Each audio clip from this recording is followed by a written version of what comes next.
1.5 മാസത്തോളമായി ലോകത്തെ തന്നെ ചർച്ച ചെയ്യിപ്പിച്ച മഹാകുംഭമേള അവസാനിച്ചിരിക്കുന്നു.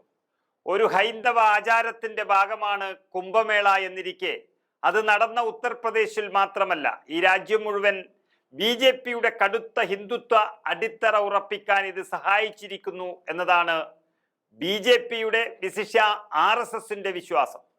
അതുകൊണ്ട് തന്നെ ഇത്രയും വലിയ വിജയം ഈ രാജ്യം കണ്ടതോടെ RSSന്റെ മനസ്സിൽ മറ്റൊരു ആലോചന കൂടി ഉടലെടുത്തു കഴിഞ്ഞു.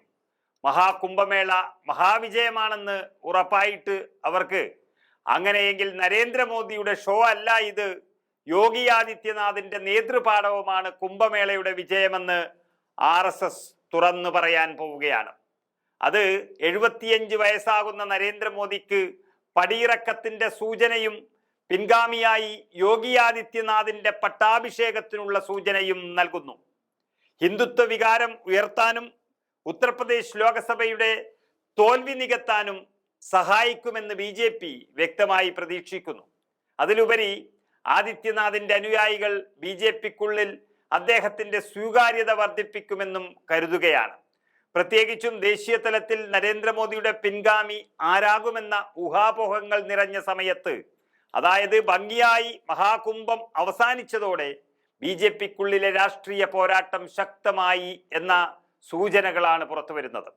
കുംഭമേളയിലെ ആയിരക്കണക്കിനുള്ള ദൃശ്യങ്ങൾ വിലയിരുത്തി നോക്കിയാൽ രണ്ട് എതിർപോരാളികളായി നരേന്ദ്രമോദിയും യോഗി ആദിത്യനാഥും ഉയർന്നു വരുമെന്ന കാര്യമാണ് ഉറപ്പായത്.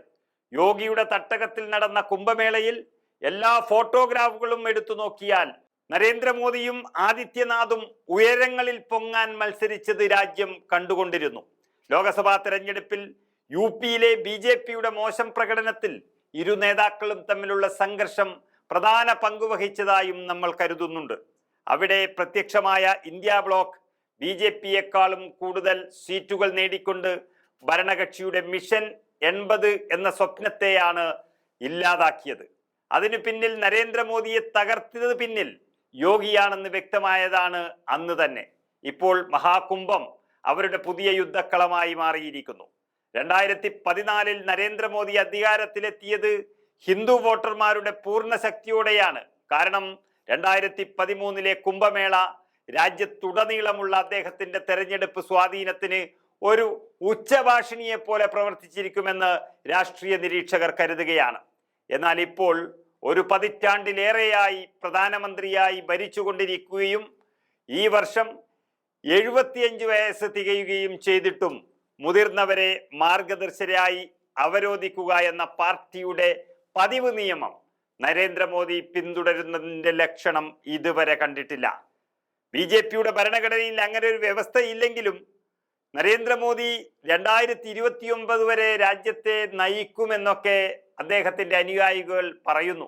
വരുന്ന തെരഞ്ഞെടുപ്പും നരേന്ദ്രമോദി തന്നെ നയിക്കും എന്നിങ്ങനെ അദ്ദേഹത്തിന്റെ ഏറ്റവും അടുത്ത അമിത്ഷായും മറ്റ് BJP നേതാക്കളും ഇതിനകം തന്നെ എത്രയോ പ്രസ്താവനകൾ നടത്തി ഇതിന് സൂചന നൽകി. എന്നാൽ ആ മോഹം ഇനി വേണ്ടെന്നും യോഗി ആദിത്യനാഥ് ഈ രാജ്യം ഭരിക്കാൻ യോഗ്യനാണെന്നുമുള്ള വ്യക്തമായ സൂചനയാണ് RSS നൽകിയിരിക്കുന്നത്.